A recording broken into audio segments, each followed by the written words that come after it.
नमस्कार मित्रांनो, स्वागत आहे तुमचं आपल्या जीवन संजीवनी चॅनलमध्ये. काही लोक सकाळी उठल्यावर म्हणतात, डोके हलकं वाटतंय, हातपाय सुन्न, शरीर थकलेलं वाटतंय.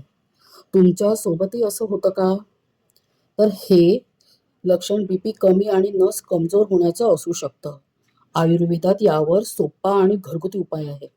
1 चमचा अश्वगंधा पावडर, 1 चमचा ब्राह्मी पावडर, 1 ग्लास कोमट दूध किंवा पाणी रात्री झोपण्यापूर्वी घ्या. सातत्याने 30 दिवस वापरल्यास नस मजबूत होतील, रक्ताभिसरण सुधरेल आणि थकवा कमी होईल. आपलं शरीर रोज छोट्या सिग्नल्स पाठवत असतात, त्यांना दुर्लक्ष करू नका हं प्लीज. अशा सोप्या आयुर्वेदिक उपायांसाठी माझं चॅनल जीवन संजीवनी फॉलो करा. व्हिडिओ आवडला तरच लाईक, शेअर करा आणि कमेंटमध्ये तुमचा अनुभव नक्की पाठवा. धन्यवाद.